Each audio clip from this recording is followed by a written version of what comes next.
Feed Me Billy has been a long time coming. Now, this channel is no stranger to Puppet Combo or their publishing company Torture Star, as last Halloween we took a look at the Booty Cheek Creek Freak as well as Nun Massacre. I think this year it's finally time that Feed Me Billy gets its spotlight. Feed Me Billy holds such an important role in understanding this overarching narrative in all of Puppet Combo's games, because yes, there is a story scattered across these heavily grindhouse-inspired games. So grab your clown mask and clean your revolver, as it's time for us to take a look at Feed Me Billy.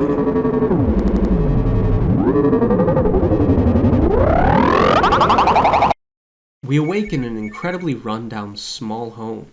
A telephone can be heard ringing, and answering the phone, we receive a message from our benefactor. Rejoice, child. Rejoice in the knowledge of your conviction. You have completed our series. You are now of the enlightened children, learned in the ways of your Father's vision. As you know, your goals are divine, and your methods are pure. You have received an additional parcel with the final volume of our series. I would ask you now to open it and observe its contents. You now have your goal. Join us as we create our perfect world. Begin creating your Father's vision.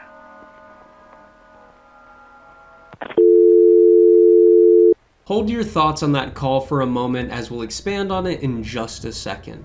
First, we have to take a look at what's behind this medical curtain. We can observe a glitching texture, seemingly breathing. This texture is a trypophobic's worst nightmare. A fleshy substance surrounded by deep dark holes. Venturing further into this hallway, we're met with a room comprising of nothing but this pulsating texture.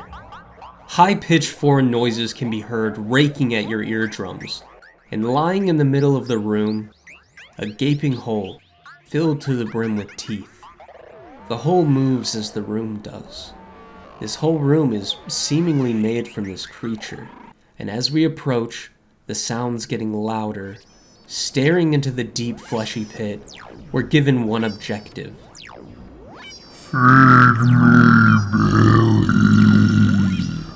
Leaving the way we came in, our home is an absolute mess. The TV playing high-energy 80s jazzercise music, while softcore adult videos play.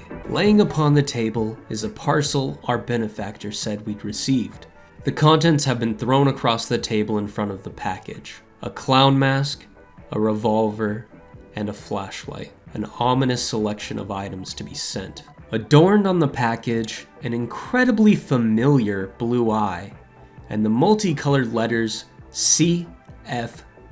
If you're an avid Puppet Combo fan, you may already know where you've seen this imagery before. However, if you haven't, let me jog your memory. The television set's in Nun Massacre.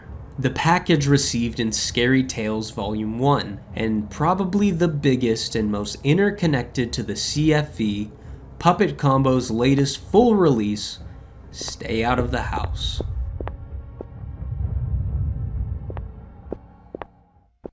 You see what I mean? The Church of the Father's Vision has their grubby little cult hands all over Puppet Combo's games. And there's arguments to be made that they're behind even more than these ones mentioned.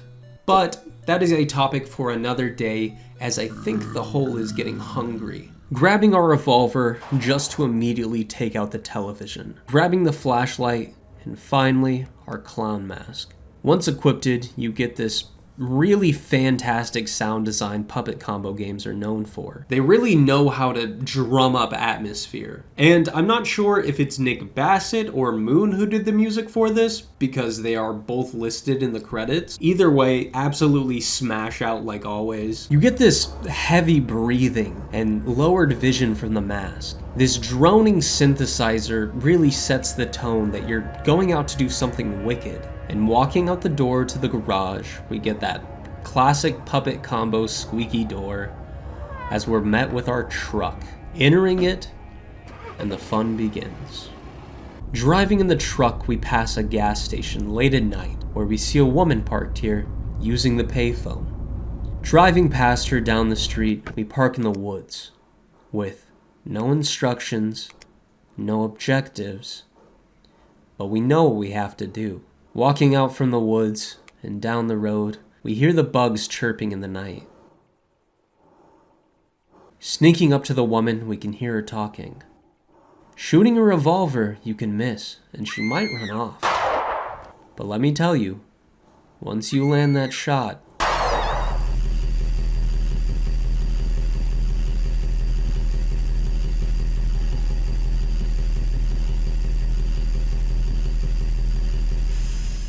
that's probably my favorite detail about this game, is that the atmosphere in this is just phenomenal. It's not like a fun murdering game like Christmas Massacre or Hitman. It is very grounded. And it's like once you get that shot off, the game just proceeds to bombard you with some incredibly anxiety-inducing music all the way up until you carry the body back to the truck, where it then calms again. It instills this very, I'm going to get caught, what did I just do, like, feeling, which is a very unique experience for a game like this.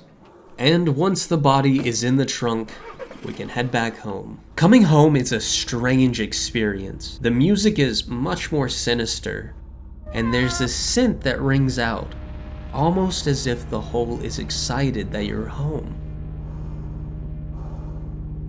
Dragging the body back to the hole, we feed it and get the text, "Yummy!" We go to sleep, and a counter at the bottom of the screen reads, 2 more days, as we awaken again. Heading to the living room, our TV has been replaced, and a note can be seen under our door. I know what you do at night. I know it's you. I know it's you. I know. We head out to a campground, and it's much of the same. Kill 3 campers, bring them back to the truck, feed the hole. Again, all while being terrified by incredibly atmospheric sound design. We do get a pretty impactful jump scare at the end of the night where it fakes you out by making you think you're awake just to get shot by yourself. Another countdown, 1 more day, and we awake to the phone ringing again. Answering it, we get some pretty inaudible speaking. I think it says "feed me more" over and over. Back to the living room again, and the TV is once again replaced with a new note underneath the door. You won't get away with it, stupid. Whoa! Who do you think you are? By this point, you know the drill. Shoot the TV, head to the truck, and drive. We're at a trailer park this time, bagging 2 bodies, tossing them in the truck, and returning home to feed the hole. Once home, this is our final night of feeding, and as the hole's been fed, it produces a goat that screams in almost a baby's cry. And as we cut to the title screen, we get a music box version of "You Are My Sunshine."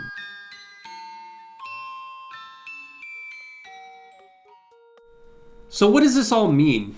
Well, like I said, that is a topic for another day very, very soon. Staring at this game from an outside perspective, it can seem very avant-garde in its ending or even repetitive in its gameplay. But I really can't stress enough the atmosphere here, like dark room, headphones on, just really taking your time to like go through this. It's truly a unique horror experience that I don't think I've got from a lot of other horror games. Puppet Combo really has a way of making these very outlandish games work very well through the nostalgic lens of like VHS and like PlayStation 1 filters, a truly deep cut love for 70s and 80s slasher flicks, and just a amazing team of sound designers that create these immensely chilling tracks that perfectly force you to feel exactly what you're supposed to be feeling. Feed Me Billy isn't Puppet Combo's greatest game, but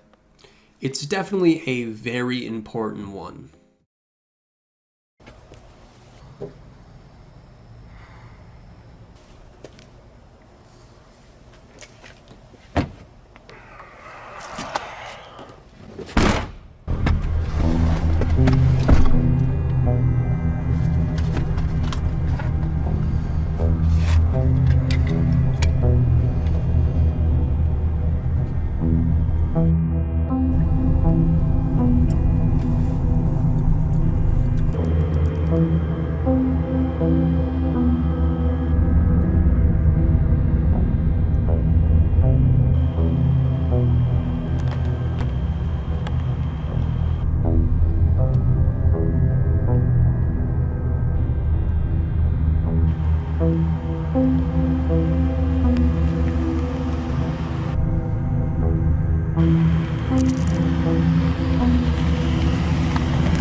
Bye.